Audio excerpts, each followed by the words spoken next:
So yeah, I've recently been messing around with AI, and I just wanted to show off one of the works that I've recently just completed. Basically, I looked up a blood cell dataset. So this is the file that I downloaded. Basically, there was only two files. So there was this images, labels, test, train. But the labels were not really helpful, although it was in a CSV file, so it was easier to look at. You can see that there was only 410, and really the labels were just not good at all. Like there's some blanks here. So what I did was I didn't even use this part of the file. I only used this file for my whole model. So I extracted test and train. As you can see from here, I extracted test and train, right? So it was very organized.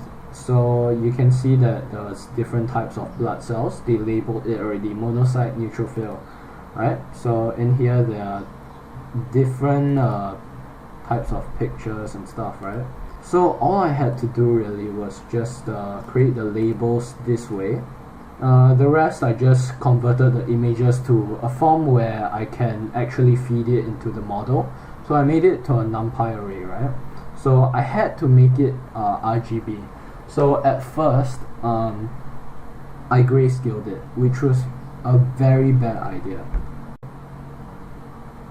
I've learned from making this model, right? I was quite stuck, but I've learned that RGB is important. I don't know why I didn't think of this, but at the start I sort of grayscaled it and it didn't work. 25% accuracy maximum. So I didn't grayscale it and it actually worked. So basically for certain data sets, we would want to grayscale the images just because we don't need the colors. But for some other data sets, colors in the images are actually very important, especially for my data set, because my data set, I'm working with blood cell images, right? So here we have 4 different types of blood cells, right? If we take away the colors, everything would just look like circles, right? So the colors are quite important. I think you can see why.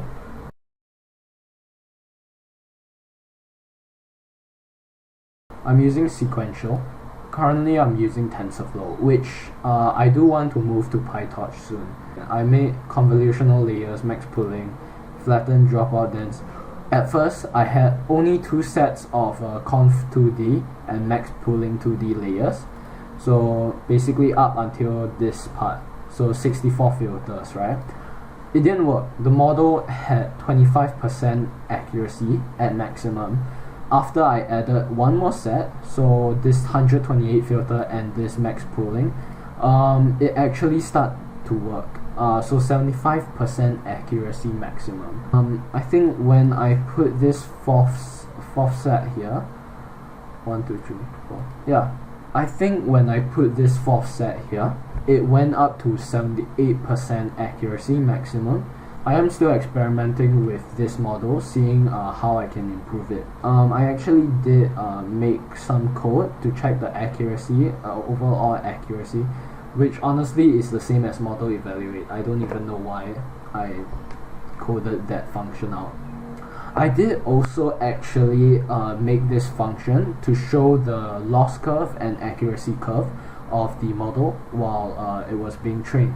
So I plotted normal accuracy against the validation data's accuracy, and same thing with the loss. Over here, I actually did make a test. So I loaded the model. So if I run this, it will show the 1943rd picture and put it into the model and then print its prediction. This is the picture input, right? So you can see that it's just a blood cell. And you can see over here at the bottom, The prediction, it's neutrophil, and the actual answer is neutrophil. So it was correct, right? Over here, you can see the prediction, like the percentages. So it, like a bit more than 15%, it thought it was this blood cell, but it was quite certain that it's a neutrophil.